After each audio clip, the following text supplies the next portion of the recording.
guys, minions, and welcome to unMadeGaming. We are here. We are back for another one of our Patreon campaign episodes of our Cypher system Gods of the Fall campaign called The Rise. This is episode 40, the Big 4-0, which, you know, if you're keeping track at home, the Big 4-0 also Chris's birthday, the Big 4-0.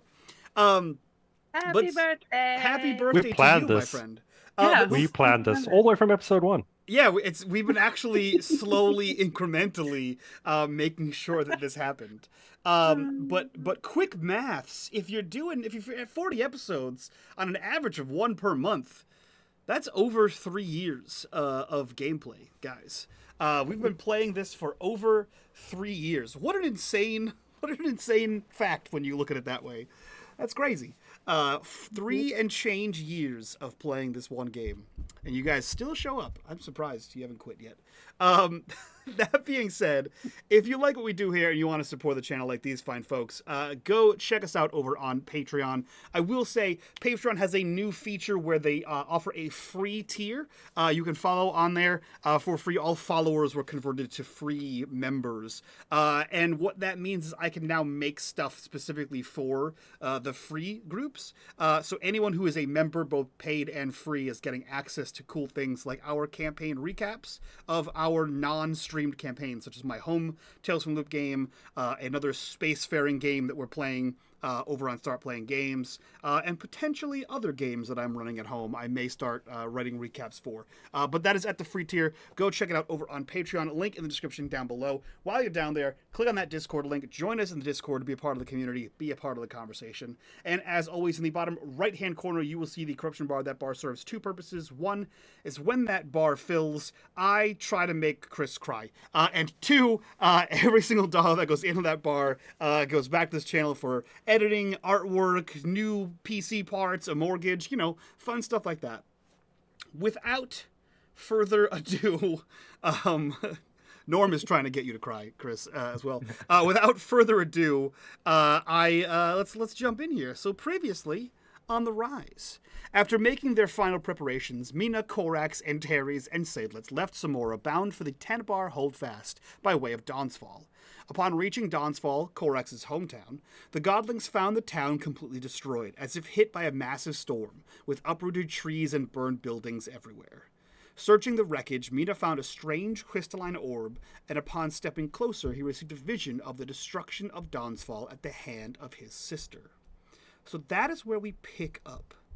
We pick up in the very gray color. Like almost like there is an overcast cloud that sort of hangs over Dawnsfall, an ominous reminder of the storm that once was.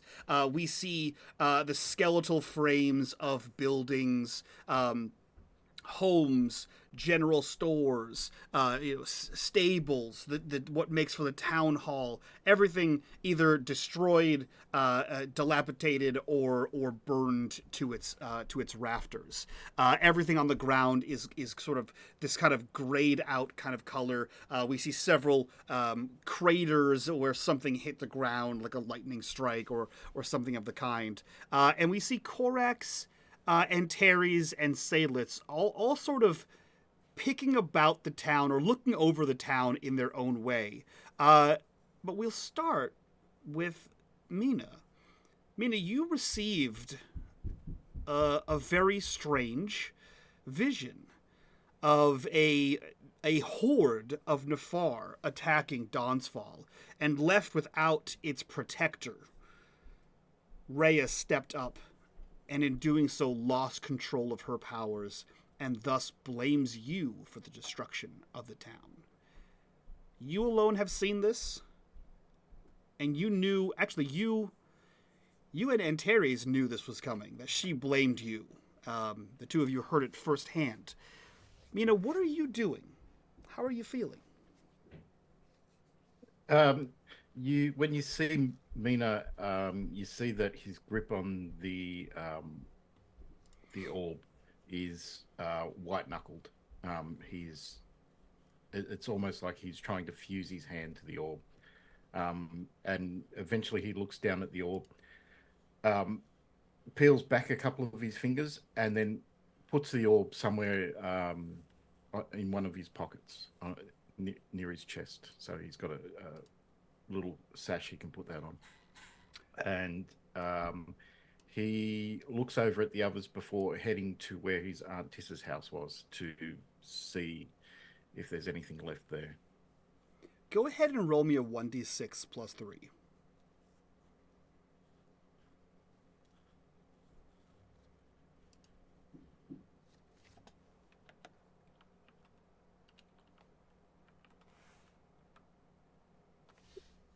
Six.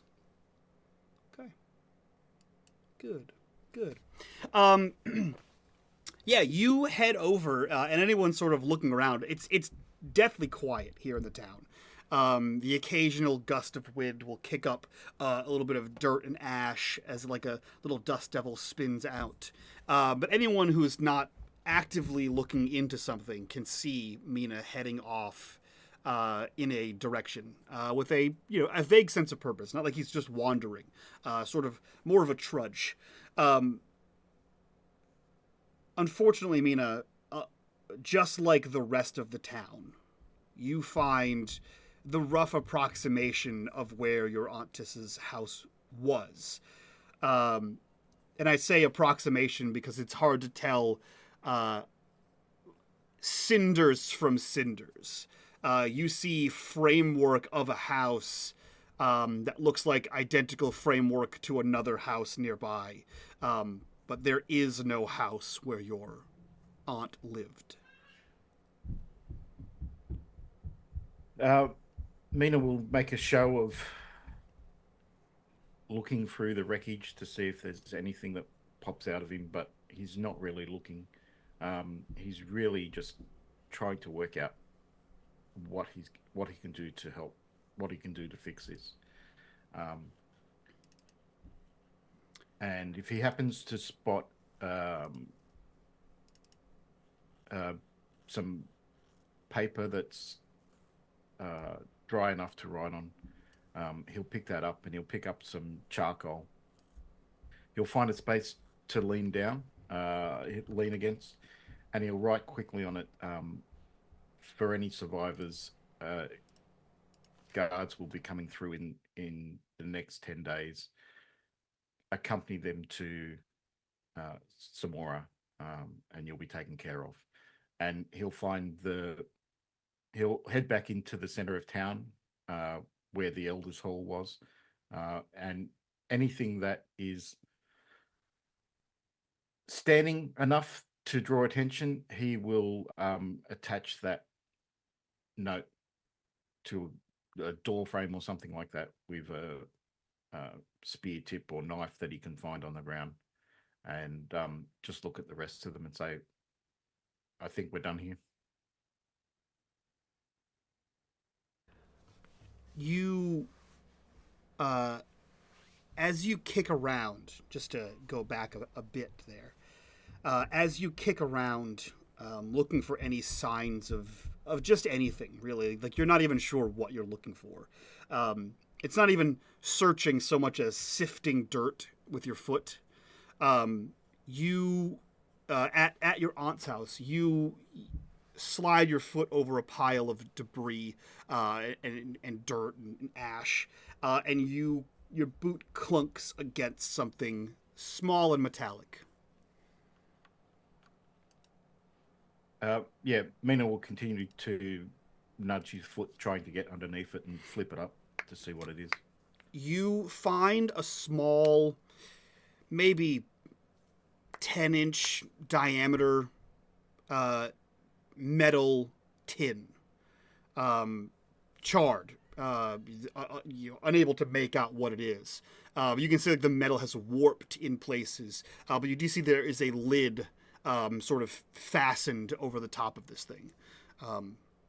Seems to be intact, if not burnt from the outside. Mina will pop open that lid just to feel like something has been saved in this town, I guess. You see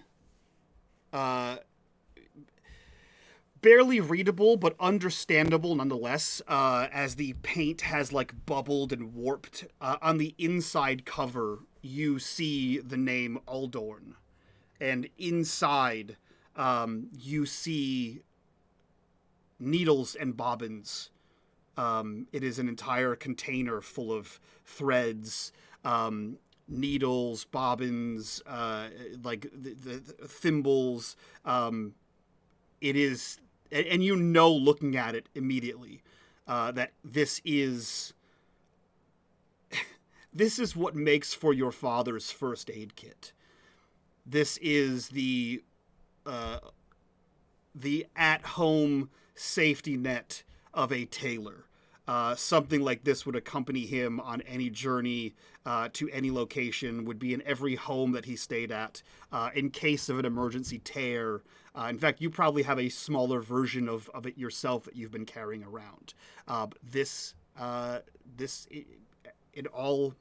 all pretenses, belonged to your father and survived the destruction of the town. Mina will pop that into his pack. Yeah, and continue on with what he was doing, heading back into the center of town. Okay. You all watch him sort of mill about at a house and then head towards the largest structure in the town. And Terry's, what are you doing? She's been poking around, like you said, and but she's been keeping an eye on Mina when he moved away to go to find that other house. She kind of like looked after him and like maybe followed very like distantly just to make sure he wasn't uh like going out of her eye shot, her eyesight. And then and she's also keeping tabs on Korax and just trying to get a read for how they're handling the situation. But after her and Seydlitz after her and Seydlitz did their little investigation and they determined that this happened about 6 months to a year ago, I think she's just been pretty quiet. Okay. Seydlitz, what about you? Oh, good. Oh, I was just gonna add that when he comes back and he's like, "All right, we're done here," she's just like just watching him. And I know he was upset before, so I don't know if like he's got like if she could tell that he was or not, but she's definitely trying to clock his mood. Okay. As you sort of examine Mina more than the town itself, we cut from that watchful gaze to Seydlitz. What are you doing here? Seydlitz is just kind of sticking around the entrance because to him, this scene is really something he doesn't feel like he should have a word in. It's like between Korax and Mina, this is their home. So it's like, oh, this happened a while ago. So it's like, he doesn't think there's any way to figure out. It's like, all right, can we go find someone who might, know what happened other than Mina's sister, who clearly doesn't want to talk about the reality of the situation. That's fair. That's fair. Korax, you take in this sight before you. You lived here for 18 years, in essence. You lived here for the majority of your life. In fact, it wasn't until recently that you even knew that your paths had crossed here between yourself and Mina. You had left on a journey with Telbin, the traveling salesman, and in your absence is when Mina and his family, or Mina and his sister, were sent to stay here. And in that absence is when the destruction of this town happened. This is the first time you've been home, and this is the worst state you could see it in. You see that Mina has, in at least some visible regard, Mina has taken this personally. or at least to heart. Him having only lived here a short span in his life, but you can see that he is very affected by this. And conversely, you can see that Antares and Seydlitz are probably the quietest they've ever been. What is Korax doing here? You would know every building, every store's name, who owned it, families, children, friends. What are you doing here? So Korax in the last episode, he visited his family home, stayed on his mount, never got off before returning. Mina obviously went on his way. At that point, Korax finally gets off his mount, and he's gonna walk into whatever would be. So you mentioned like the Elder Hall. Mm-hmm. He would be looking for records of every person who's born, raised, whatever in the town, to take those records, so that they're not lost. That would be his primary goal. Okay. Yeah. I mean, fortunately, the Elders Hall is the largest building, and therefore was likely the most protected. It is incredibly badly damaged. The elements over the past years, the fire that happened here, the ransacking in general, but it is also one of the most structurally sound, given the context, buildings that's in here. And I'll say as Mina is exiting, right, and saying we're done here, that's kind of when Korax heads inside, and you can see, and it's almost like you have these nostalgic glasses on, right? You walk in and we kind of see this skeletal frame of this hall that kind of expands out like a capital T, right? You walk in a large hallway. There would have been picture frames and benches on the sides, and then it sort of opens out into two wings and like a sort of like a domed edge on the far side. And what we see is this like cinders and timbers and burnt rafters and walls that are like half collapsed in on themselves. But wherever you look, Korax, there's kind of that rose-colored lens where you see what it used to be. You see a very blurry image of a picture frame. You didn't spend a lot of time here, but you know there was a picture of a man in his late 50s here on the wall, and here there was and it was pictures of the elders as you walk down the line. That you can't quite recall their features, but you know they were there, and we see this sort of bubble almost happen as you walk down and remember all the places as they were, all the stores and the shops, and you make your way towards the back room of this area, to which would be like the council chamber, and you see in the center you see like the tattered remnants of a very threadbare rug, and beneath that the splinters of a cellar door, probably like 5x8 cellar door, that even with your bookish strength, you can pull open the waterlogged and shattered remnants of what was a cellar door. And inside you find relatively preserved, especially the further in you go, records of Dawn's Fall. You see that at the entrance there are shattered casks and bottles of wine. There are like salted food. Like this would be like if the town is sieged, here's our resources. Some of them are still edible or drinkable, but a lot of them have fallen away to rot, especially with exposure to the elements. But further back, you see that there are square compartments, each piled high with scrolls, each labeled with like a series of numbers that you would know would indicate like dates, would be years basically. You find the records of the town from its founding to now. So that's obviously going to be a lot more than Korax can carry. There's far more records than he can deal with himself. So the last thing he's going to do in that room is he's going to grab the latest ledger, so of the people that were alive at the end, and he's going to take that with him. As he leaves that room, he's going to try and secure it as best he can to keep the elements out, and start to make his way out of that room.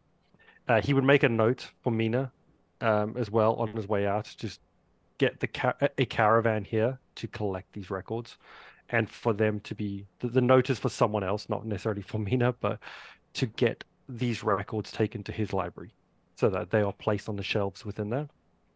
Okay. And as Korax comes out into the main hall, he's going to stop on that T, and he looks back across all the tables and everything.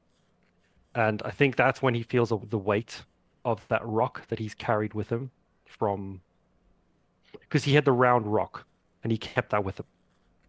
The one that was in his temple, if you remember? Yep. So he feels the weight of that, and he turns to write in the dust. Would Korax know roughly where the Nafar village was for the people who would have most likely caused a problem for them? There are small pockets of villages. It's you know that a couple years ago, the Nafar attacked Samora, but raids this far are rare. You would know that to the west of Samora is the Kaskin territory. There's like the Kaskin, the Schwalg, and one more kind of faction of like Nafar. You know the Troll Hills and that the Kaskin territory are probably like the closest areas. Although beneath the Cerulean Peaks, there have been reports of different factions or different tribes of Nafar. So a decent amount away. Yeah, without the context that Mina has, nothing local, right? But he would know it like a rough location of one or two. To the west, yeah. Okay. He would turn and write in the dust a message for what he assumes is Xenia, the Earthshaker. And the message is along the lines of, I will do my best to bring back the name of the old gods in the names of the people of this village, if you could do me the favor of destroying Nafar villages in this area. And that's what he writes in the dust on the floor before he turns to walk and leave the Elder Hall. Make me a difficulty 10. Anything in particular? Yeah, difficulty 10, intelligence. All godly knowledge applies here. Okay.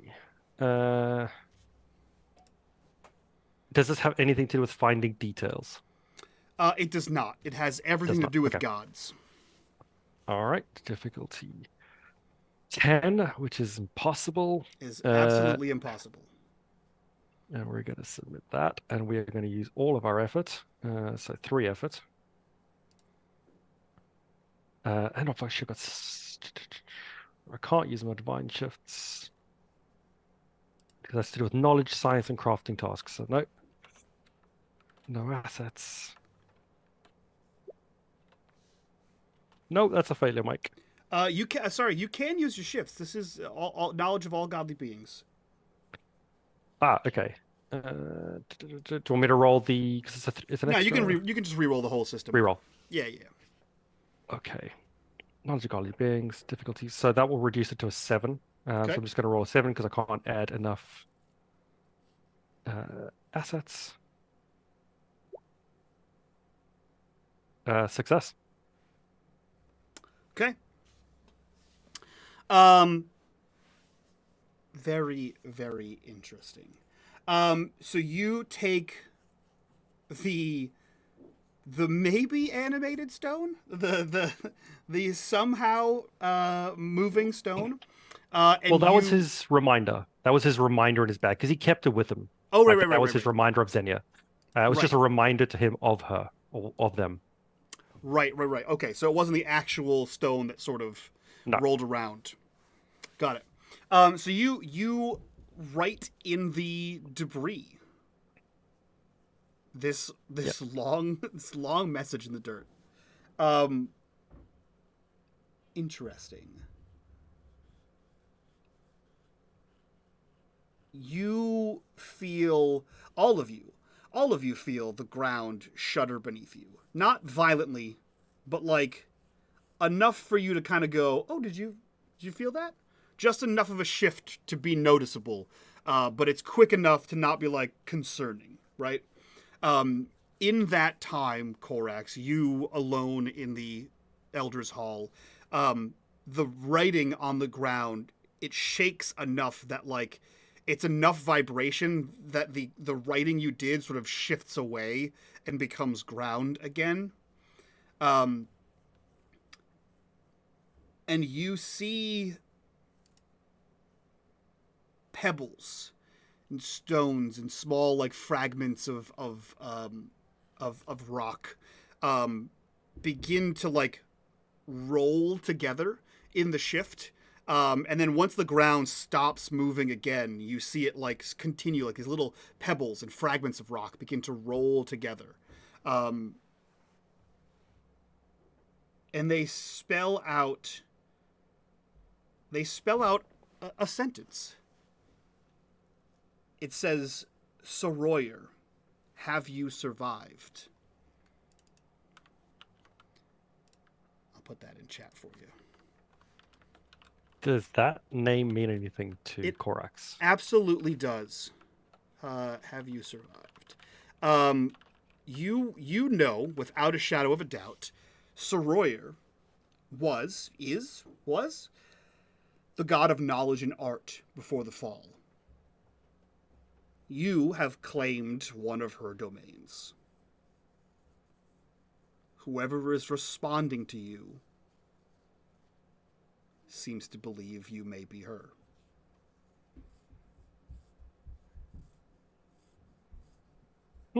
Okay. Korax will write beneath. No.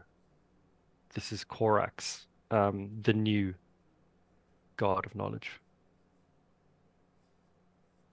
I have taken their place.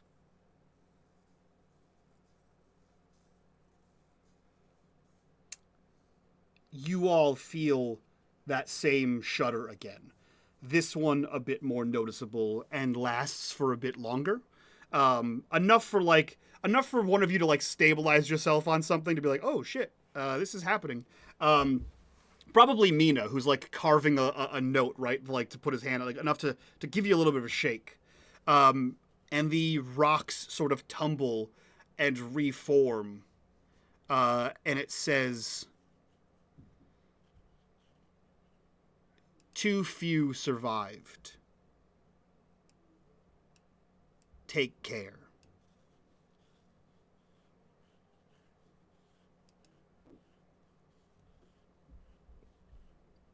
He would write beneath then,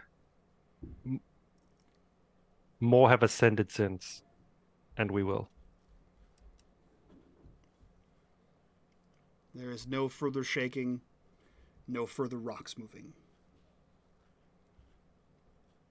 But we see, as we cut away from this, as Korax, you exit the hall to rejoin your companions. You see the last bit of Mina's carving here.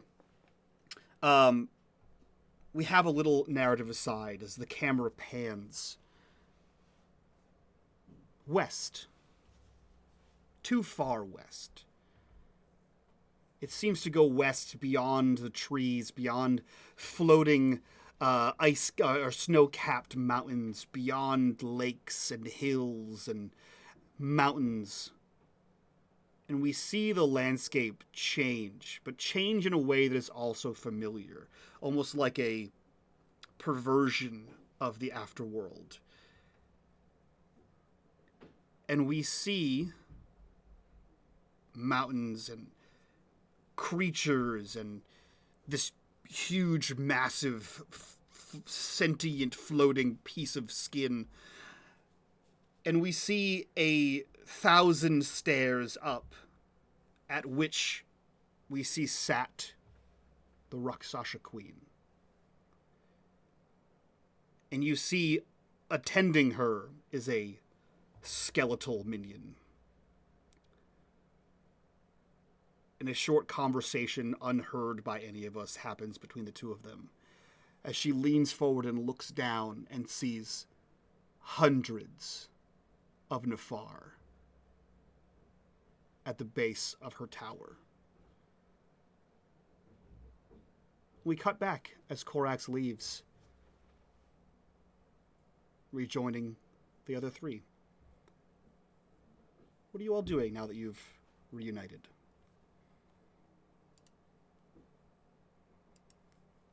Mina will just look over after finish hammering in the note and just said, there were survivors.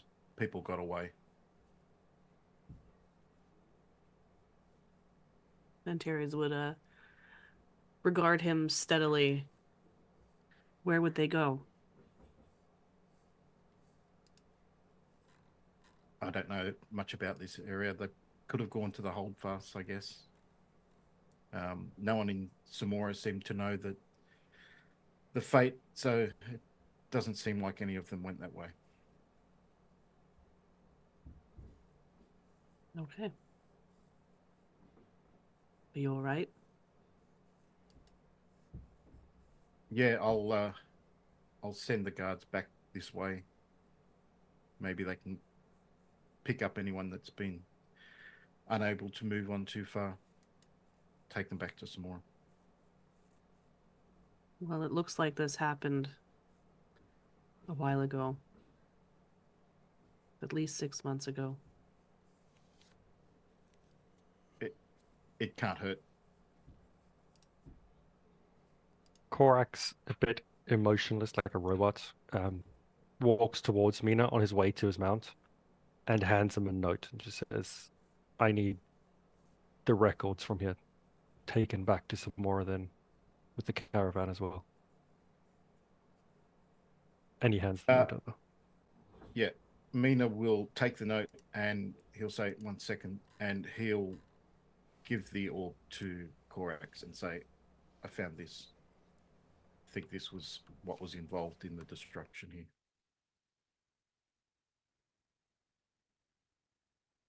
He tilts his head slightly to the side as Mina holds it out. I thought Rhea was the cause of this destruction. She was directly, but this was used on her by the Nefar. She was trying to defend the town. With a glance to the west, Korax says, the Nefar will be dealt with. And he takes the orb from Mina. If you'd like, roll me an intelligence level 6. Knowledge and finding things, finding details. Yeah. Finding the details, I'm assuming, is better than not to godly beatings. Difficulty 6. Knowledge, I can use divine shifts, so it's going to drop that to 3. Let's throw a couple effort, why not? I think that's a success. Through your various knowledge and reading, you know what this is. This orb that you hold in your hand is called the Heart of Gloom. It is an artifact created in the time before the fall, allegedly by a powerful sorcerer who sought to harness the raw power of despair and fear. It is said that the sorcerer poured his darkest emotions and fragments of his own soul into the creation of the orb, binding it with ancient forbidden magics. The artifact was intended to control and amplify negative emotions, turning them into a weapon of immense power. This is an artifact, a usable artifact by anyone who wishes to wield it. Good thing Korax is in a happy state. He's gonna pocket that, Mike, and put it into his bag. Great. I will. Unless Mina wants to take it back. Mina, no one. Korax is gonna put that into his little bag. Here you go. There is your object and all of its effects. Pretty gnarly. Yeah. So you put that with your effects, your gathering magical things. I will say, actually, let me double check my math here. 1, 2, 2. You are carrying 2 artifacts. You alone are carrying 2 artifacts. The party itself is also carrying a total of 2. Both of them are on you. That may draw attention. Whether it's wanted or not, I'll leave up to you. They don't count towards the Cypher limit. They Is that don't correct? count towards the Cypher limit, but they Cool. do count towards the more magical bullshit you have on you, the more the Ravers notice you.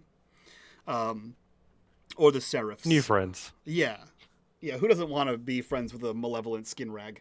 A moderately sentient skin flap. Fucking hell. Dude, that's what they are. They are I these... know what they are. Stop describing them. They are the worst thing in this game. So you pocket that, and the 4 of you, where do you set off to? Mina will just look at over to Seydlitz and say, which way to the holdfast? Just a few days walk. Just follow the road. Is it on the way to where the deeps are, Mike? The holdfast? Unless Mina's Technically- talking about a different one. Technically, yes.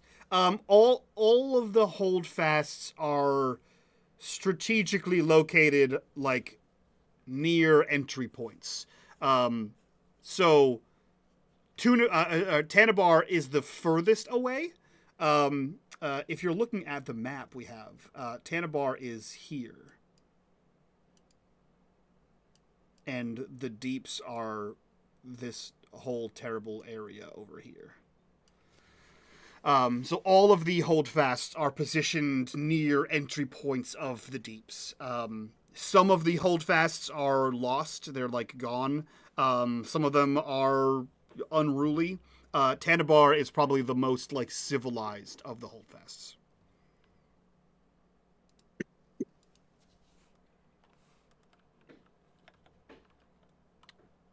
So is that where And it you're was headed? the Okay. holdfast we were going to, isn't it? But to meet up Tanabar, with yes. the- Tanabar is. Yeah. So, yeah, if that is all you plan on doing here in Dawn's Fall, Korax, you have given your message to Mina. Mina, you have carved a bit of a message here in the on the external side of the Elders Hall, and you head towards Tanabar Holdfast. I assume Seydlitz would lead you. Actually, I'll ask Seydlitz: Are you leading them through the wilds, or are you headed south towards like the main road between Samora and Tanabar? Seydlitz would follow the road. Seydlitz can navigate the wilds himself, but he doesn't know very well about his companions. Okay, fair. Yeah. So. It is it is a well-traveled road. So it's probably a few hours, maybe half a day, southeast, depending on how you're going, before you hit the road. Right, it's mostly trails from the main road to where Dawn's Fall is. But you guys hit the road, and this is a fairly frequently traveled path, albeit less so lately, given the siege and all the doings in Samora. The holdfasts don't necessarily need to communicate with each other or visit with each other as much as they would with like the major cities.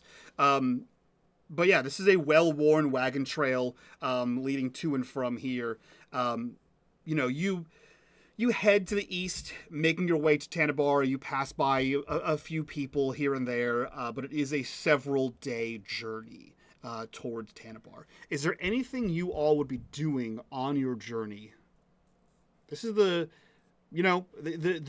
your journey started with weeks of walking from Corso all the way to Samora, and then you lived in comfort, more or less, in Samora. This is the first time you guys have really hit the road since getting to the city.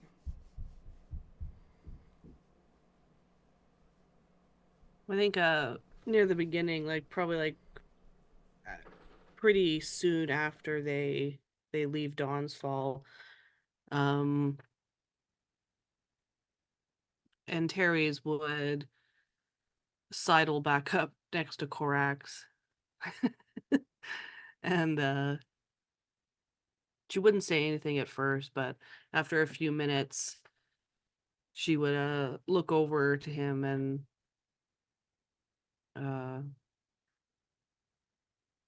I'm sure some of them got out.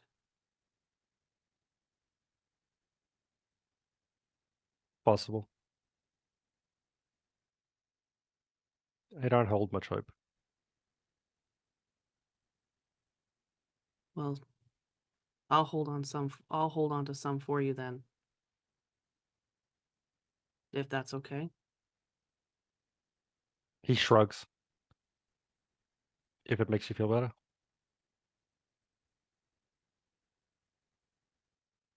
She tilts her head.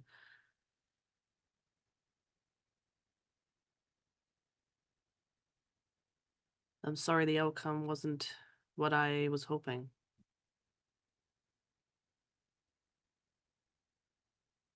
Sometimes it's better just to not know.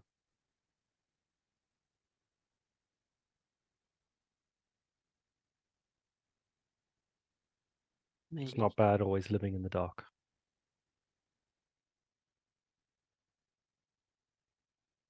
She kind of she looks down and she like hides like a dark grin. No, it's not good living in the dark. Trust me, Korax.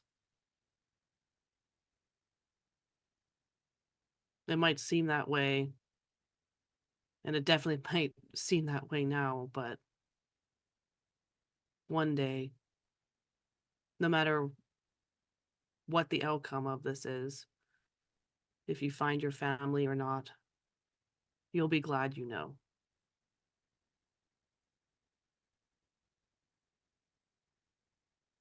Would I? And he looks. It's the first time he actually looks to Antares. Why would I be glad to know that they all died, struck by lightning in their homes?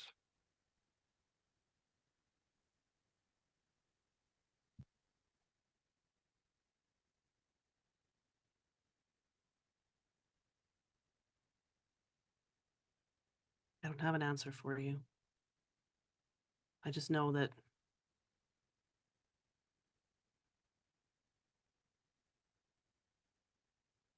you'll come to find peace with it. There's a very slight grin. If Antares is looking, should probably notice it. As he turns back, looking forward, and says, "That started."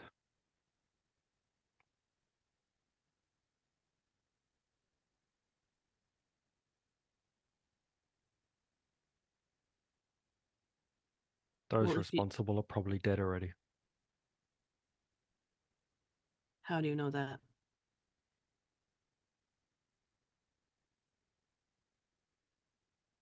Sometimes it's good to know things. Sometimes it's not.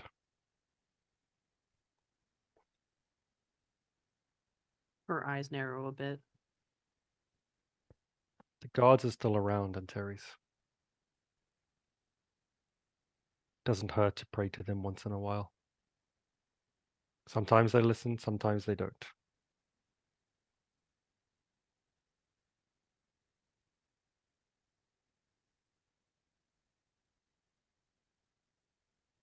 Well,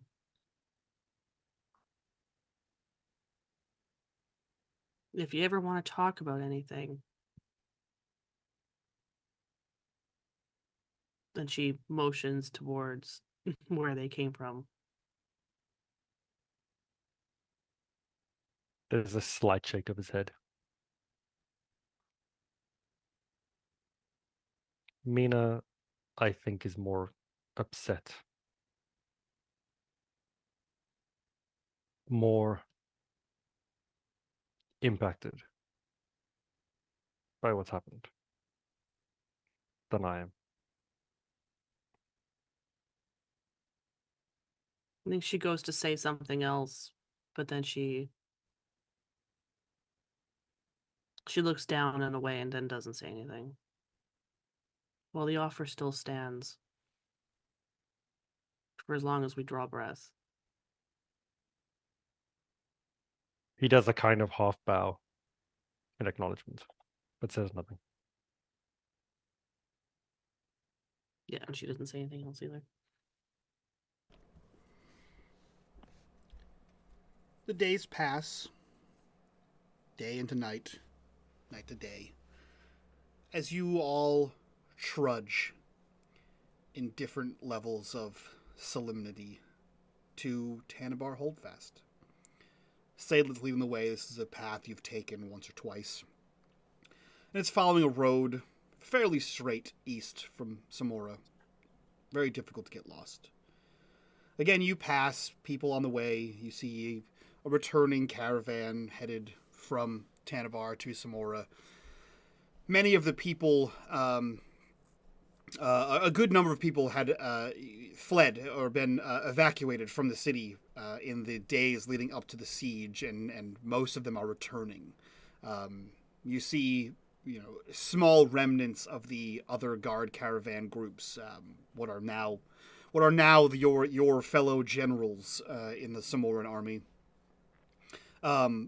Their troops leading back carriages that had escorted them to the various holdfasts, families, wagons overfilled with things, women, children riding on them.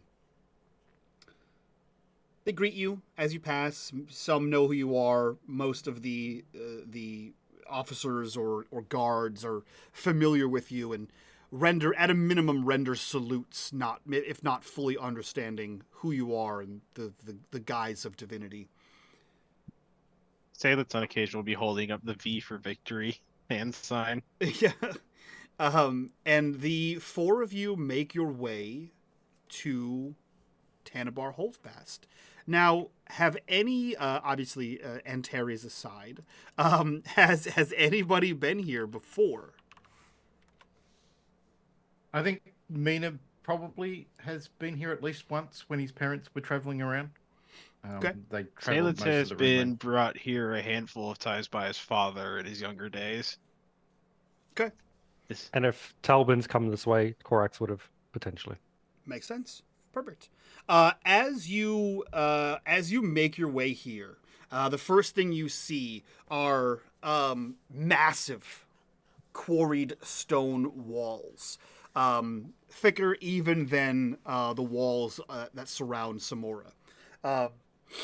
You see the holdfast is much like a city or town would be positioned on a river or some sort of body of water for trade, travel, fishing, game, etc. The holdfast, this one specifically and all the others, are positioned likewise over a jagged river-like canyon of stone. It is positioned alongside the edge of a massive crevasse that falls deep into the earth. Tanabar Holdfast is the largest and most successful settlement in the RuneScape. More salvagers here are based out of here than any of the other holdfasts. And this is a tightly packed but massive city in here. If you've ever seen Attack on Titan. Imagine like that, right? It is a vaguely circular, sort of at least rounded on the edges city that everything is packed into layers, kind of like a tiered cake that fits into this circle of stone. And you see that there is a massive dual-sided portcullis, so that way if you're passing through, they can drop both sides on you and sort of trap you in there. You see there are guards, heavily armed, in somewhere between what you've seen in Samora and what you've seen on the Knights of Redemption or the Knights of Reconciliation, that thick, heavy armor. Somewhere in between that, definitely lots of metal incorporated into their armor, pauldrons, etc. They absolutely give the air of not to be fucked with. And you see that there is a massive, not necessarily massive, but there is definitely like 20 deep. A line of people being admitted and issued out of the holdfast. This seems to be, as far as you know, Seydlitz, and actually, as far as all of you would know, having been here at least one other time, this seems to be relatively run-of-the-mill. You've never seen it backed up this much, but given what's happening in Samora, or what had recently happened in Samora, it does make sense that it could be a little bit of a backlog going in and out of the holdfast as people return to their daily lives.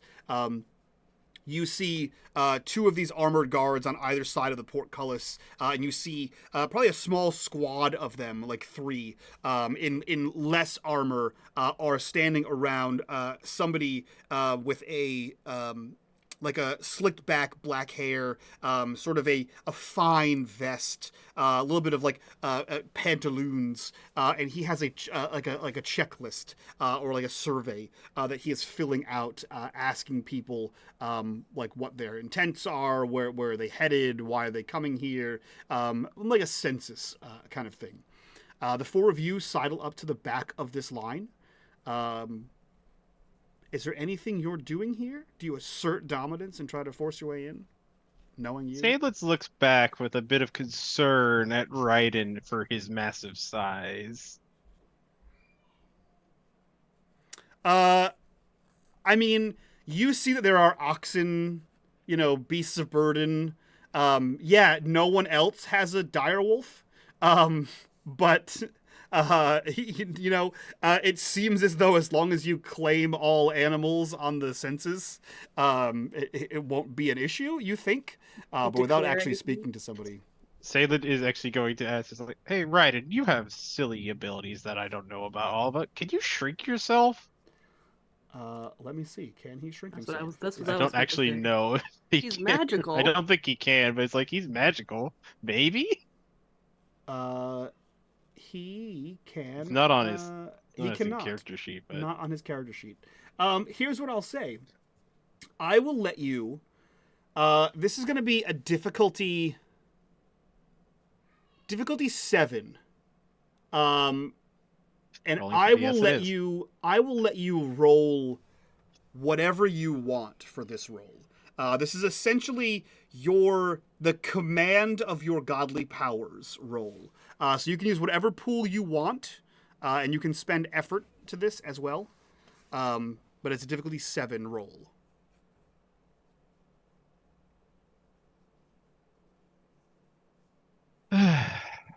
Yay for nonsense. Obviously, if I could, even though it doesn't really make much sense to me, the best roll I could make would be speed, which I don't think that really makes any sense. It's your command of godly powers. So if speed is your strength, then go for speed.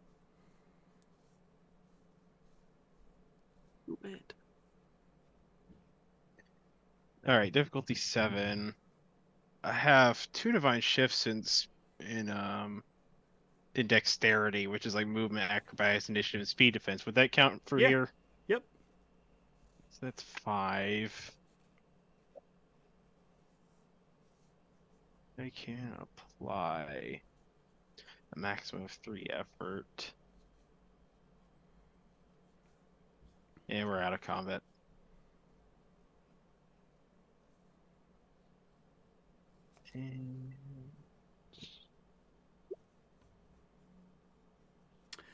So you look to Raiden and you kind of ask him what he is capable of. And again, as a reminder, you all have traveling with you. Sorry I didn't point him out earlier, but you have like he's the size of a horse, man. He's the size of a small horse. This is a massive wolf. Who's like bigger. Whose like head height is your head height. Is a huge wolf that is capable of being ridden. Yeah, you see it sort of like as you get to the end of the line and Seydlitz is kind of like doing that like peek around. You like see what's going on up there, and then realize that you have a massive wolf. And as you turn to ask what he is capable of, it sort of like plops down, or when you arrive, sort of like plops down on its hindquarters, like dogs are wont to do, and it just sort of looks at you.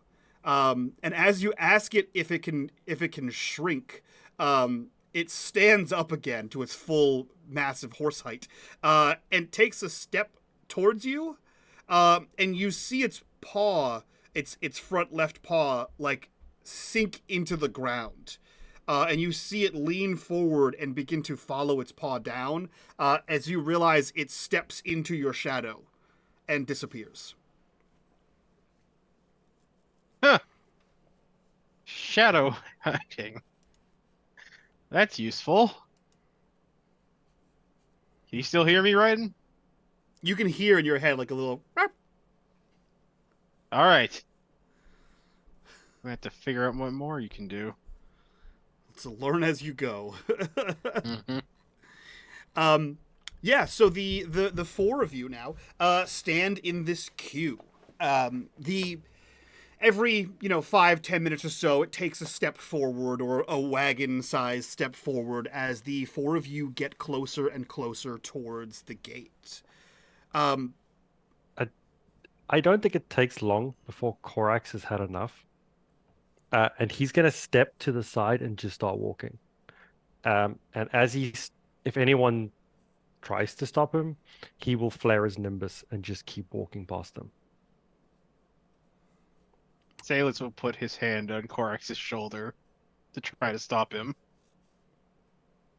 He will shrug him off and just keep walking. He doesn't care. Seydlitz will use might to do so. Yeah, I'll have a roll off here. Let's do this. I will have Matt just roll me straight up might. At difficulty 0, I'll do the calculation and see how high you roll. And then correct, you just have to beat that with speed. Well, it's a 6, so Yeah, so Korax, make me a difficulty 2 speed roll. this I doesn't have apply nothing much that helps for speed. underestimating Korax, basically. Yes. With a 6. Son of a bitch. It's a tie. Mike, I have a big question. Yeah. So Korax has a very helpful item in his pocket that Mina gave him. How bad is it having that and touching it all the time? Which item? The orb of gloom? Mhm. Interesting. Because Korax has probably been playing with it every single night. Jesus Christ. Interesting. Well, Not necessarily here's- using it, but like it's an orb. Yeah. Here's what I'll say, right? It isn't meant, its use isn't meant to affect the user.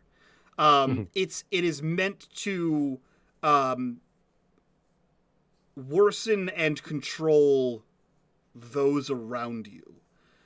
So if other people, like for example, in this situation, Mina, who is already medium sad, it would affect him better than it would affect anyone else. Okay. So it doesn't exactly have a negative impact on you. Okay. But That's good. yeah, but pouring your own despair and malice into it probably isn't great in the grand scheme of things. Okay. You know, Okay, that doesn't change anything else then. All right. great. Okay, Great. that doesn't make Corex go down a very bad spot. He turns to turn to Seydlitz then and just like, we're waiting in a queue. We're gods. And he says that loud. As you There's have no your need Nimbus. to wait in a his Nimbus is Yeah. blaring as bright as he can make it. There is no need to wait in a queue. For what? To enter a city? They're not going to stop us.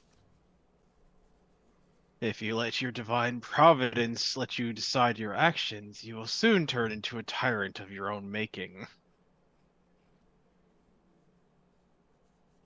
We have places to be. If we're going to be sitting here for a few days while we wait for the caravan to arrive with our supplies, It's we can probably wait here. 10 more minutes. Do we need to? Really? The queue is divine. Then go if you want. I'm going to wait. He does a Oh half God bow. of night, not oh mighty God of knowledge, as he says does it a with a half bow, very and- sarcastic remark. And Corex just starts walking backwards like 3 or 4 steps and then just turns and Okay. walks. Mina and Teres, you see this exchange. Yeah, and Terriers wants to do something because Mina's not getting away that easily. You mean Corex? Correct. No, Mina's not getting off that easily Uh-huh. without having a conversation with Antares. So, Okay. as they're standing there, Antares has been at the back of all 4 of them, and she's looking at the back of like Mina's head as they're standing there, and then we hear Antares' voice, like a voiceover, and she goes, "You know, it's not your fault, right?" And then it cuts back to them sitting around a fire, just the 2 of them, in the days past.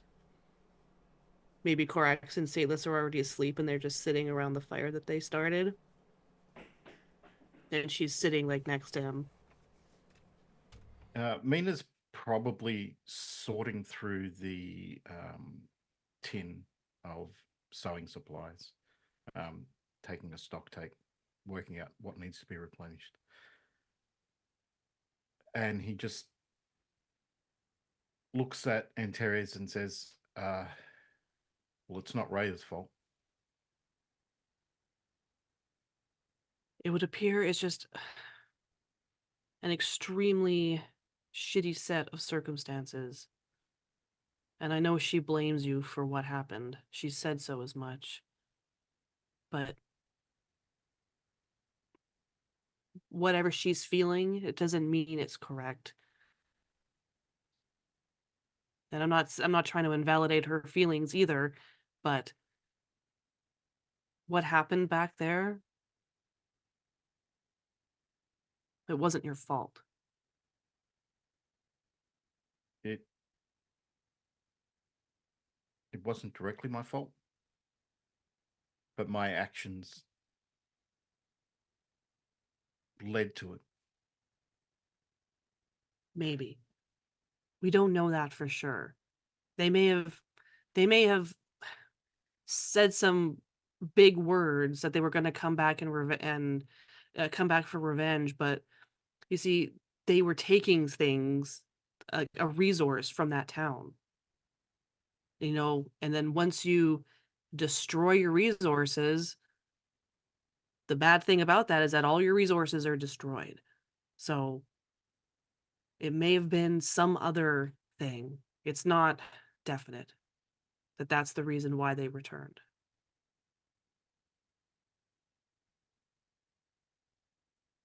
So, But it fits a pattern. Wherever I go, there seems to be something destroyed, something attacked. You know, first Dawn's Fall, then the keep in Corso, then the town along the way, and then some more. there are always going to be people fighting against people who try to do the right thing. That doesn't make it wrong. they're doing, not yours. But what if unconsciously the god of protection creates situations where people need protection? What if just me being somewhere affects fate? Wherever I decide to go, I'm bringing with me the potential that people will die. Innocent people will die just because I chose to go to defend someone, to protect someone. What if this divinity is more than just giving us powers? What if it's creating fate? It's creating consequences in the universe.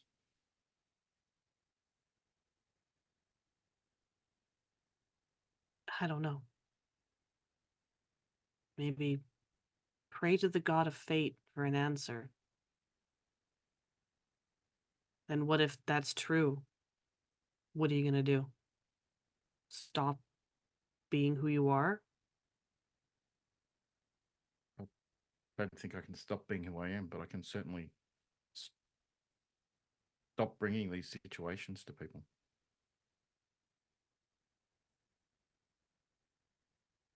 By not protecting people. Maybe, And just letting people get hurt. Maybe that's why the gods lived, above the land, so that they didn't interfere with the fates of the people. Maybe.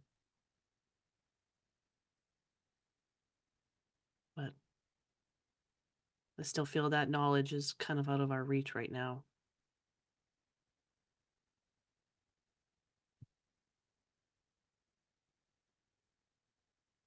I know it wasn't Ray's fault. That's all I can say for certain.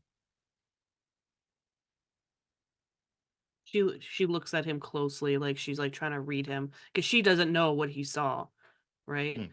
So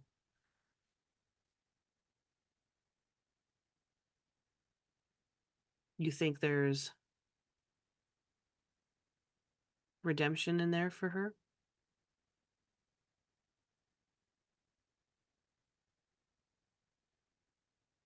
And what she's done? Again, I can't blame her for any of her actions. If she started down that path because of me, ultimately the blame sits with me for creating the chain of events that led to where she is today.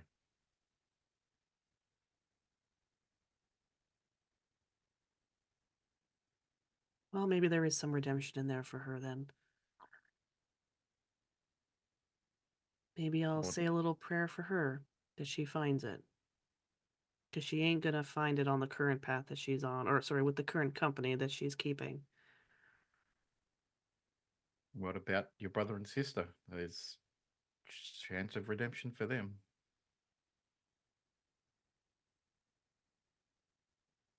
I think she looks down and looks away. Kind of like, that's not the topic we're talking about right now. Hey. And she meets his gaze like with this very serious expression.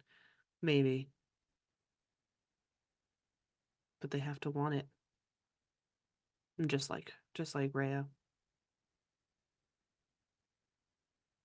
Well, if anyone can convince them, I guess it's the Redeemer.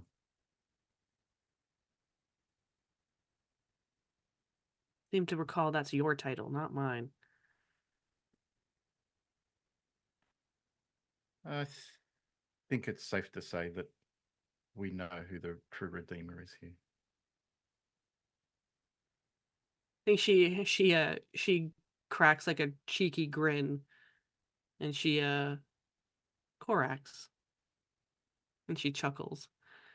And then she will like hand off the pick up his flask, maybe that he had put down, and puts it in his hand. And then she will drink from her own. And she'll just sit next to him, staring at the fire. Mina takes a drink as well. And yeah, just returns to fidgeting with the tin and its contents. And then it like fades back to her staring at the back of his head in this lineup. And she's not paying any attention to the two men squabbling over the god's right to queue or not. Yeah, Mina just lets Corax walk off.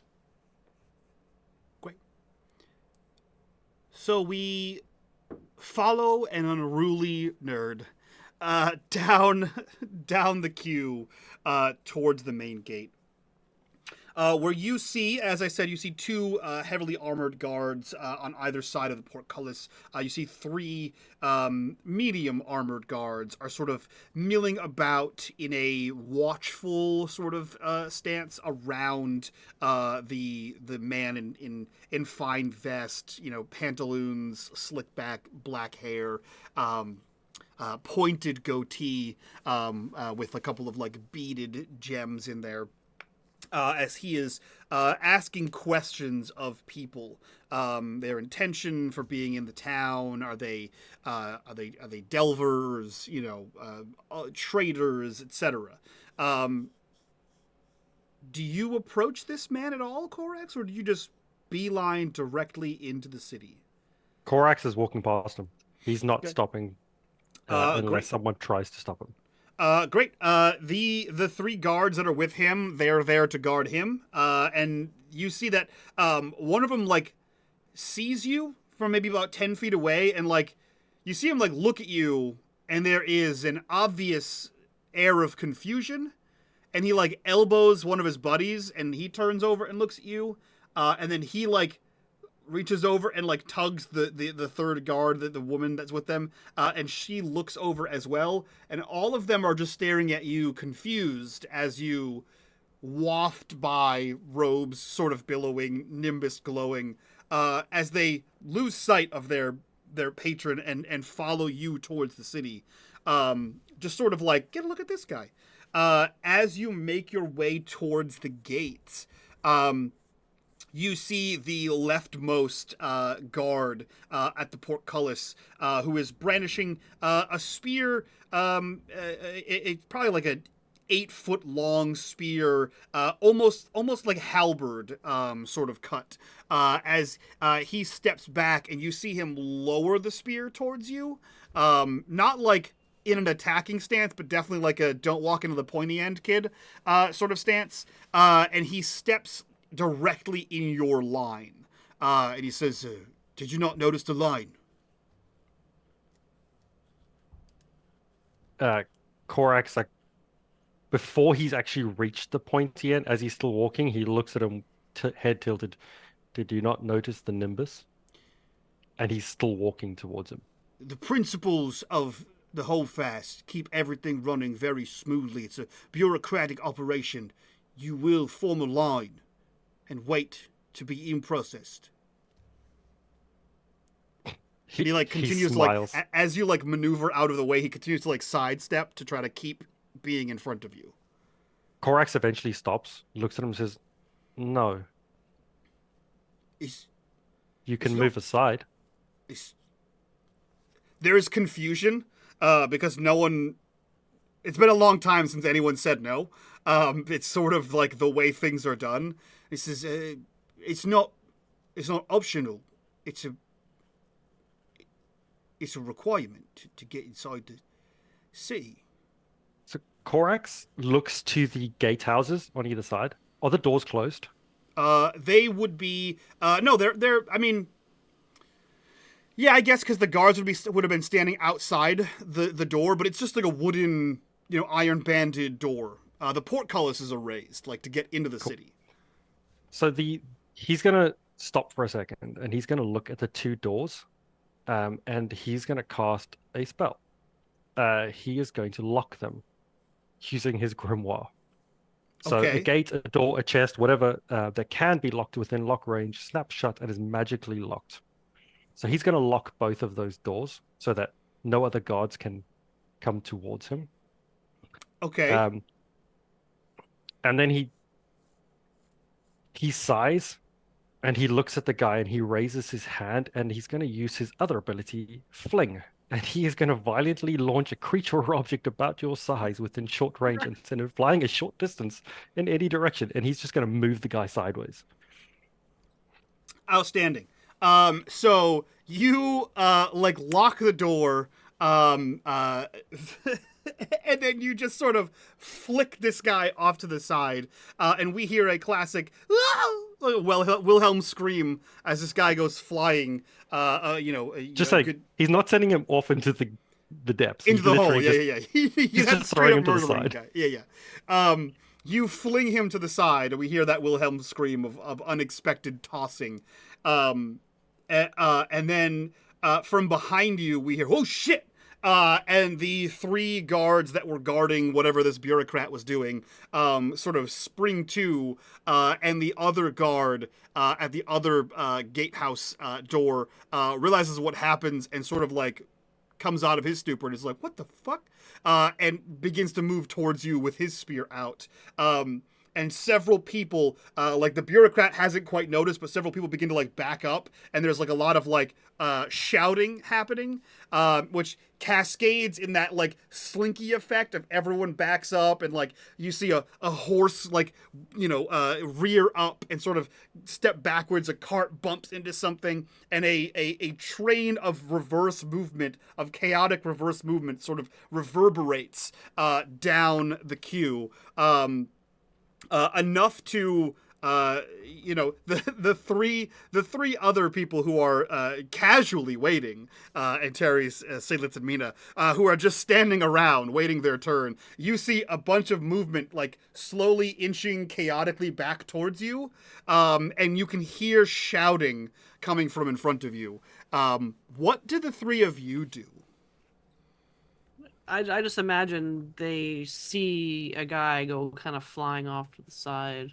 I would say, since you're all kind of like at the back of the line, you would see you see everything sort of move, and then as you're like looking around, you see someone like 10 feet to the left of the line, sort of picking himself off the ground and going to retrieve a big ass spear. Seydlitz turns to Antares and Mina. I tried to stop him.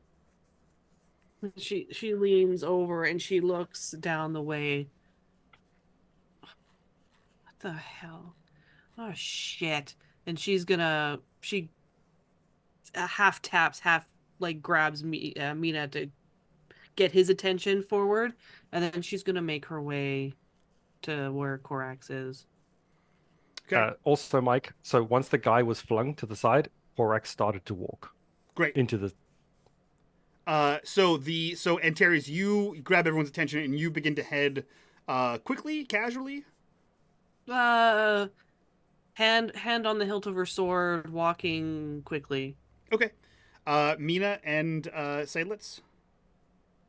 Because everyone seems to be reacting to Korax, right? Like he's getting like a berth made around him of people kind of like retreating. That's the vibe I'm getting here. Antares, maybe try to settle this without fighting. And she just glances back and like gives him a look. Do you really want to be thrown out of the city before we even get here? She just keeps walking. Mina, I think we're screwed. Mina falls into step behind Antares, and as his nimbus flares, he puts devoted defender on Korax. Yeah, and Teres will turn on her nimbus as well. She's Seydlitz doesn't turn on his nimbus, and he just does a deep sigh of, "What am I gonna do with these kids?" She's not drawing her sword, and meta knowledge, she's not planning on fighting anybody. So, okay. So it sounds like Mina and Antares are headed down in that direction. But we see the chaos sort of ensuing there as the three medium armored guards go to approach Korax after he flicks this man out of the way. The other gate guard realizes that there's some sort of thing happening and begins to walk out of his post. Now, keep in mind, this portcullis is probably like 20-something feet wide, so he's got a little bit of a jaunt over there as he's quickly walking over to you in his armor as you again attempt to walk straight through the gate. Are you doing anything as you can see the other guard walking towards you, Korax? No, the guy doesn't exist to Korax. Great. So you... mentally. Mentally. He knows he's there, but he doesn't care. So you begin walking forward. The other guard sort of like, kind of, you hear like clanking and huffing as he hustles towards you. Really intended to be more of a show than actually useful combatively, or at least like quick on their feet. You see him like hustling towards you. And he says, hey, what's going on here? What's happening? And he like brandishes his weapon at you. Explain. And he like points to the guy in the field that you flicked with your mind. Oh, you're muted. You're muted. Sorry. Korax stops and just looks back. Looks back to him and says, he tried to stop me getting into the city. The town. The Holdfast. Yeah, that's what we're supposed to do here. That's our job. Everyone has to go through the process. You're there to stop people. And he looks back to the people and says, you're there to stop them. If you're not a person, what are you? Oh my god, what do you think I am? A kid? And Korax steps to the side and just starts walking. Have we caught up yet? No, this all Seydlitz. happens like while you guys are talking, and then you guys have to cross this line. So there's a little bit more that happens before you can actually get there. Can But like, Seydlitz use his fleet of foot ability to get there faster than everybody else? you know what? I'll say yeah. If you are the guard, the god of the hunt. So being faster on your feet is one of your powers. So I'll say you'll get there before Mina and Antares, but not before this guard reaches into his like belt and out of his pouch pulls out like a basically what looks kind of like a dog whistle, right? Like a small like little flute, and he holds it up and blows a whistle.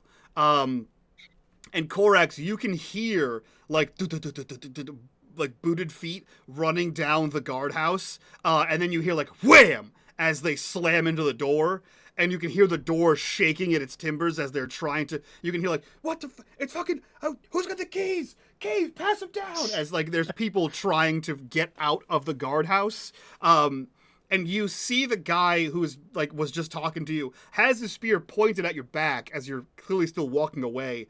And he is feebly issuing direction to you as he quickly realizes that there is no one coming to aid him, as they are all trapped inside the guardhouse. And I will say, as you continue, this guard is like, no, hey, you have to get back here. There's paperwork.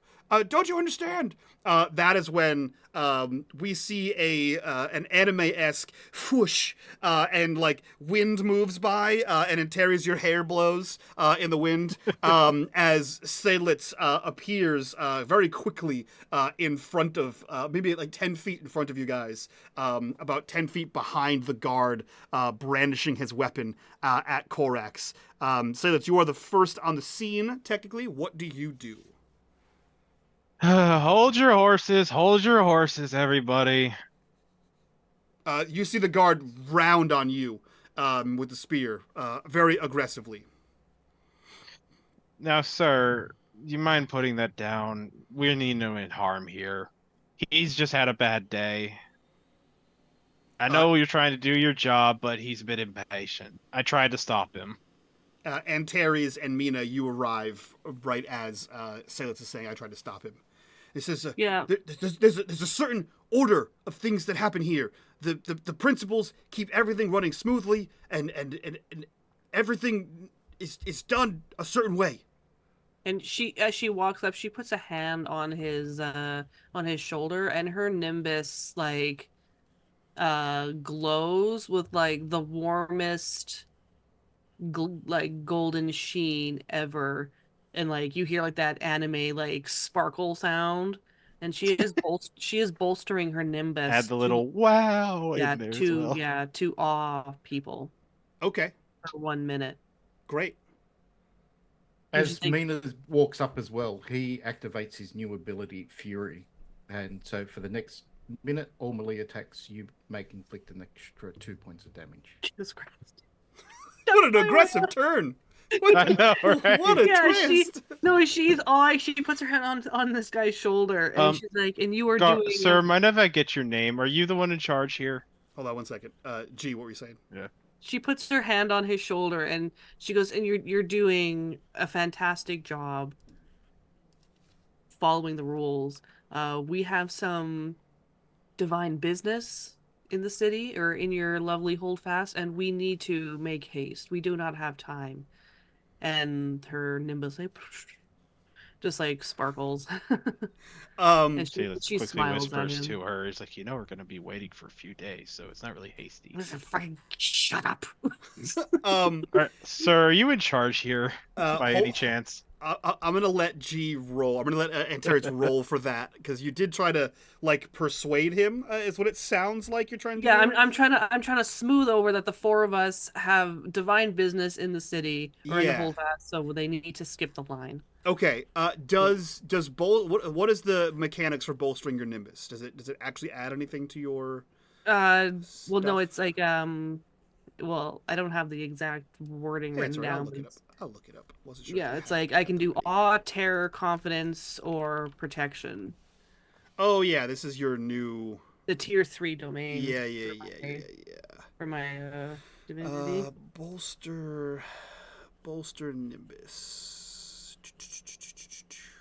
It just cost me 2 points. Yeah, where are you? Bolster Nimbus. You bolster Nimbus, making it visible to all creatures for 1 minute. When you raise your divine aura, you can affect creatures of up to level 2 within immediate range in a few different ways. Each level of effort you apply increases the maximum level. Awe. Creatures stare with awe at you for 1 minute, doing nothing until the effect ends, or they are attacked or otherwise violently startled out of their fascination with you. Okay, so Okay. as cool as that sounds in writing, I don't think that's exactly what you're trying to do. So what I'm going No. to do is, when applicable, your Nimbus gives you a +1. With the addition of bolstered Nimbus, I will let you have a +2. So this counts as 2 assets. So this will be this is a difficulty 3. Actually, it will be a difficulty 2 task. So you automatically succeed at persuading him. But if you'd like to roll to see if you roll a 20, you're welcome to do so. Or a nat 1. Let's That hope is it's a nat true. 1. What would I roll for that? It would be intelligence. Intelligence. Why did you curse it Actually, like you that, know what? Chris? I'll take that back. It's whatever you want, right? It's your Nimbus and your awesomeness. So if that is physicality, if that is a natural grace, or if that Yeah. is your way with words, whatever it is. It is the force of my words. The force of your words. Jesus. Just this loud booming aggression. Still didn't roll very well, but I still But succeed. you succeeded. You succeeded. Yeah. He looks to you and he says, "Oh, I didn't realize that you were here on divine business. I just assumed you were delvers." We're ahead of schedule, so I can understand how you wouldn't the word it wouldn't have come down.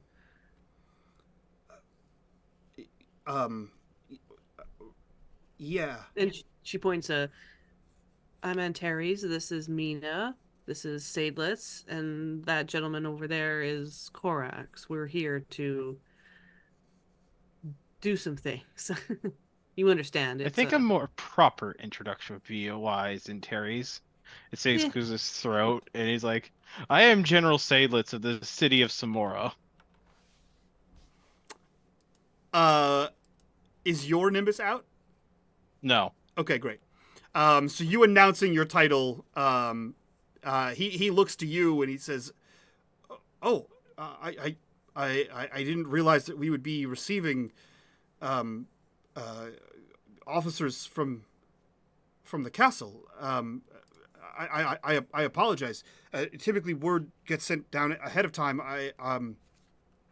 Pardon me The for the confusion. caravan that was supposed to follow, we left ahead of our caravan by a few days. They should be here in a few days. So we apologize for the inconvenience. If you want, take me to who's in charge and I'll explain things out.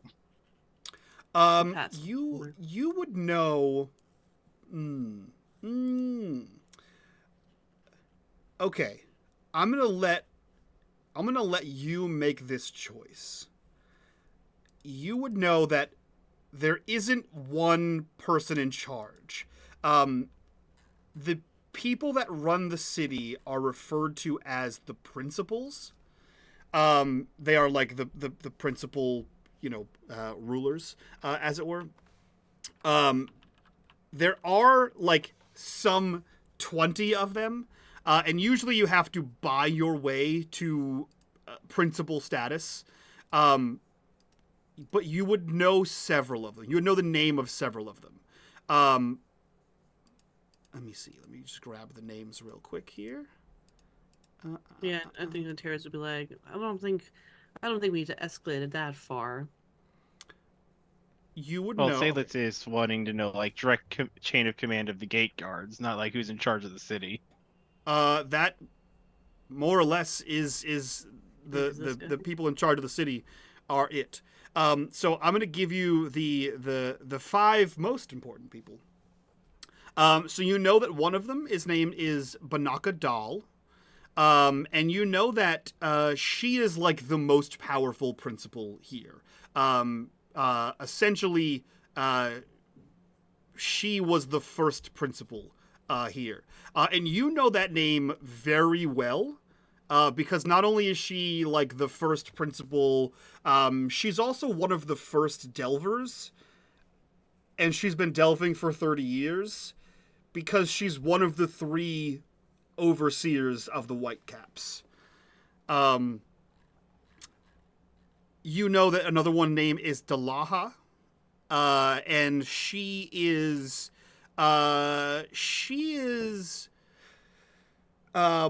more akin to Corax's people, and I'll let you decide whatever you think that means. And there's another one named Barden Korbar. Barden Korbar is more of a like casual. He got to like the 3rd deep and was like, "That's good, we should stay here." There's another one named Arthael, who is a Sleen. And he is in charge of like, not in charge of, but like is really all about the first deep, which you know to be like the serpent deep. And the 5th one, his name is Akani Nalender, and he's a bit of an odd duck. He's kind of in the same way as Banakadal, who's all about like going as far down as you can possibly go, but he's kind of a little bit reclusive and weird. But those are like the 5 most powerful principles of the city. So when you say, "Take me to your leader," essentially, it would probably be one of those. Is there one that you want it to be? Well, Seydlitz was asking who he could be referred to for the sake of, all right, let's just get this whole mess cleared up. But if he knows of these, Seydlitz would probably suggest it like this. If we really want to clear things up, can we schedule a meeting with Banakadal? We could probably work this out with her. Yes, of course. I will. I will send. I'll send word. Their guild house is at the center of the city. I'm familiar with where it is. It's open to the public. I do apologize. You can go there now. I don't know if there would be a wait, or I'll send word ahead. And you see, with the all roll, the fear and the rank added to this, you see him like look at both of the guard house doors. And see, like, they can still, like, you guys can all see, like, the rattling as they're trying to figure out why they can't get out of this room. And he looks around, realizes there isn't anybody around, and he says, I'll just do it myself.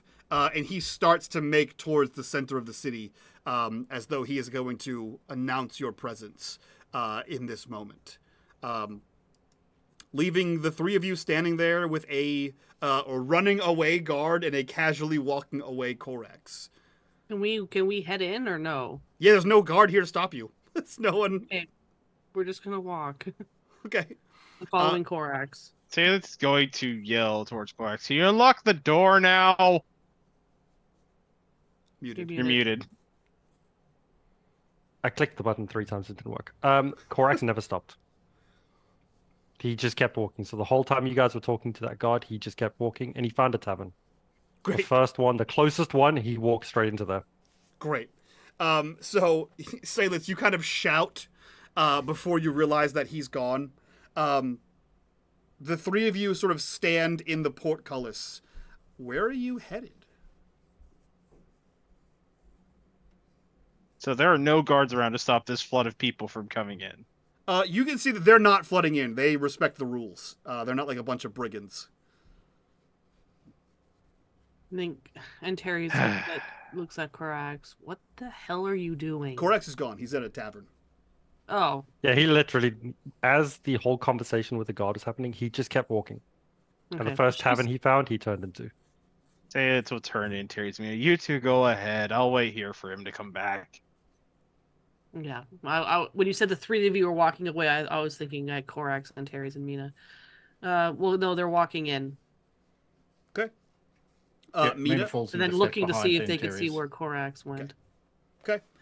So Mina, you slide in, as you said, behind Antares. Antares, you attempt to follow wherever Corax went. And I'll say this: Corax is only ever in one of two places, a library or a tavern, it seems. Public access to libraries isn't big in the Holdfasts. It's get in the hole, dig up relics, come back is kind of the vibe here. So the first building of interest you see is a tavern. And you can see that it's a tavern based on the fact that it just has a swinging sign with a overflowing flagon of mead. No name on it, just a bubbling brew on there. Mina's devoted defender helps him to find who Oh, that's he's, right. cast it on. So Perfect. Yeah, So so no she's need to like- even look around. Yeah, she's looking. She's like, because she would spot his like red hair or whatever. yeah, Mina will just use his spear and point at the tavern in there. Okay, and then she will turn and stride that way. As the two of you enter, you see a tavern. When I say tavern, I mean capital T tavern. You see a slew of varying ages, genders, races, Sleen, Blind, Taran, all in some level of dirt and grime. As you are entering into a tavern full of delvers. You see that on the walls, like lining the front entrance, like to the left and like to the adjacent, like perpendicular wall, there are massive like pegs, like 3 pegs high, that each have like delver packs onto them. And they're everything you imagine. There's shovels, picks, rolled up bedrolls. There's like lanterns hanging on there. All of them look different. All of them look like mishmash. As you see this like raucous tavern. When you think of a tavern in a fantasy setting, this is it. No shady corners. It's very loud. People are passing drinks back and forth. Everyone seems to know everyone. Very cheers as you enter in here. And sticking out, despite the couple of days on the road, arguably one of the cleanest people, and not wearing any delving gear at all, and with shock red hair, is Korax. Korax, what are you doing here when they see you? So Korax is sitting either at a table or the end of the bar, whatever was available, and he has a bottle of insert random alcohol that they sell in some shithole tavern. Great. The end of the bar is more sad, so we'll put you there. Perfect. He's at the end of the bar, and on the bar in front of him is the Orb of Gloom. It just sits there directly in front of him as he is drinking whatever they have served, assuming that he would have asked for whatever's the strongest. His nimbus is down. He would have put it down as he sat down, not when he entered. He would have had it blaring as he entered. Perfect. So yeah, there is when you entered, there was a little bit of a lull that has sort of like, everyone blames it on the drink of what they may or may not have seen. And I will say, when you put the orb down, it's like dropping a weighted die, right? It just plunks down, and despite being perfectly spherical, it doesn't roll at all. It's as if the building is perfectly level, even though that's a statistical improbability. It just stays there without moving. Antares and Mina, you see him drinking straight from a bottle, like a serving bottle, with the orb sat in front of him. There is a glass next to it. It's unused, and in his hand, other than the bottle, he has the rock and he's just literally playing with that round rock. She Mina points him out, and then she nods and they head over.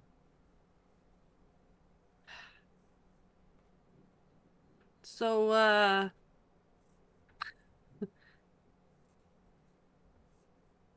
what the hell are you doing, Korax? You made it through the queue quicker than I expected.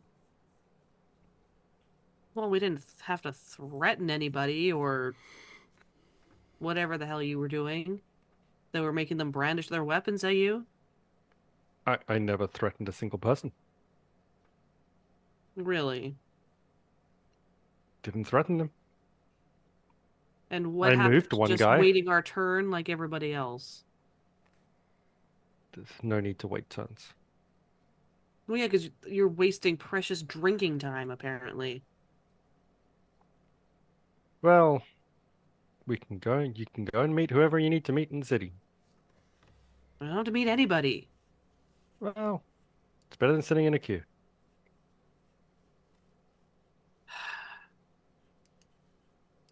And he's just constantly fidgeting with the rock. What is that? What are you doing with that? It's a rock. You picked up rock fondling in the past couple days? It was... And he stares at it as he moves it around. A sign? A sign of the gods. Really? And it's a big sigh. I had kind of lost my faith. I believed more in us than the rest.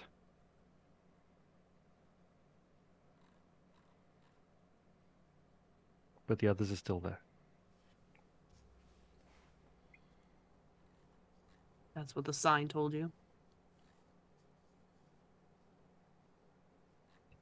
It told me they're alive.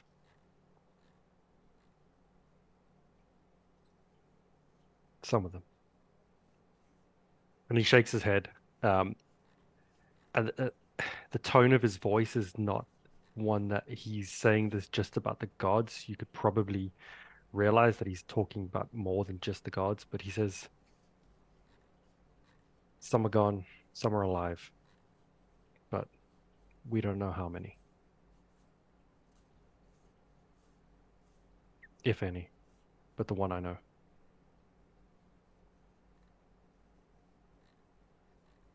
Throughout this, he never looks to Mina. As he says that. I think she reaches over and grabs that unused glass, slides it over, and then pours it. And then hands it to Mina. Yeah, Mina just takes a quick drink. Hands the glass back to Antares. And then kind of just says, should we try to find if there's any refugees from Dawn's Fall here?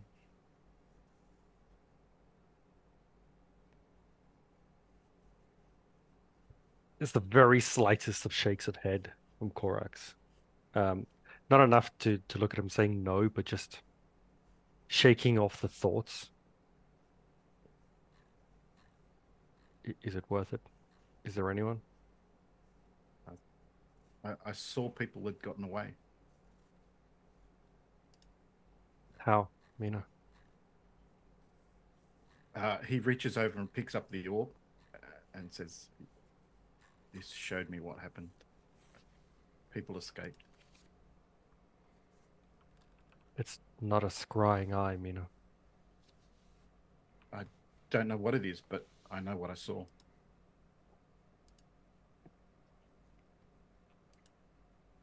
It showed me the town under attack by Nafar. Rhea trying to defend the town. And then the leader of the Nafar, he used this on her and he brandishes it again in front of Korax. And she lost control. But people got away. But the leader did not. Korax smiles. I'm glad he died.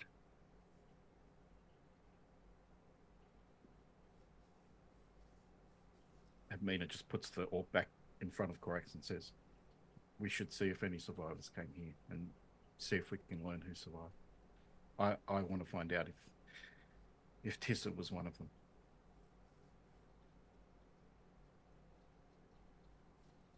With a slight nod. Good luck with that, Mina. Let me know what you find. Be the first to know. Korax takes a massive swig from his bottle.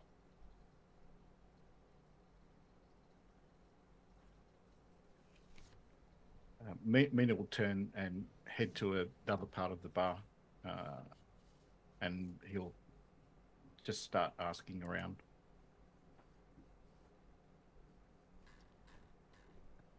And we cut from this scene in the bar through the city. We see a small, squat, Victorian style little keep here inside the holdfast. You see that all of the window shades are drawn, and as the camera makes its way inside the small keep, the small stone building, it's dark. All of the light, all of the candles are out. Any sort of golden bowery that may be lit in here is diffused, and we find a lavishly decorated bedroom. A 4-poster bed with silk purple, not silk, like gossamer purple shades drawn all around this. We see a large, one of those like rounded, retractable writing desks. We see a wheel. It looks like a water wheel almost, but with like little shelves on it, each one holding a book, open with ribbons marking places in there. And we see a man in the bed, not in bed like one would get dressed and go to sleep. Probably placed here. Sheets are still pulled up. It looks as though this man perhaps passed out or was placed here. And we see him snap to and like kind of look directly at the camera, and you see that his eyes are deeply sunken in with a lack of sleep. Dark shadows encircle his eyes. His hair his hood falls off as he snaps up. His hair is sort of bedraggled and bleary-eyed, and to no one. He wakes up shocked almost that he was asleep, and he says, They're here. The seed. The seed could be found. No. And that's where we end this episode of The Rise. Like, oh, he's The gonna cliffhanger end there. He ended it. That's quite the cliffhanger. Suck it, What did G. he say? The seed? The S-E-E-D? seed. The seed Okay. could be found. That is what I said. All right, You said friends. He was an old man? What? Did you say he was an old man? I did not say he was an old Okay. man. Just Mike, an can you look at the chat for my last question? I'm I'm bad with names, so I would like Oh to yeah, get yeah. the Don't worry. names so I can. The names type it out. you would never have guessed the spelling of the name. So, Banaka Doll is the So he's just a man, Banaka not Doll. an old man. He's just a you. man. Okay. Here I'll put them all in the chat. Creepy man. Cool. All right, so friends, that is where we wrap up episode 40 of The Rise. This one was, of course, called something that I forget immediately, but it has a name for sure. Echoes and something. Echoes and something. G Aftermath. says. Echoes and Echoes and Aftermath. Aftermath. Yeah, it's a great. Aftermath. There we go. Good job, me. Great name. Echoes and Aftermath was a fitting name. Yeah, perfect. That is where we end this episode of the Rise. The man knowing you're here is the corruption bar that was filled. You were going to meet him later on, but he has received some divine intervention in the form of corruption bar. So that is what happened here. I'm very excited for it. So let's go around, do some introductions, get the hell out of here so we can do our after show and talk about this emo-ass episode. We will start with the birthday boy himself. Chris, who are you? Where can we find you? What are you up to? I'm Chris Necro. You can find me in the Discord. You can find me on Atari Twilight Age of Always and occasionally on the Patreon one-shots. That's it. And here on The Rise. Perfect. Also in Atari Twilight, G, who are you? Where can we find you on the internet? What are you up to? Hello, I'm the friendly neighborhood lightning invoker. You'll find me in all things unMadeGaming, either modding during the weeks, or in all the Patreon games. I'm in the Age of Always with Chris and Melissa. I'm in the other Patreon campaign with Melissa, Mundus Novus, which is on the 30th, I believe.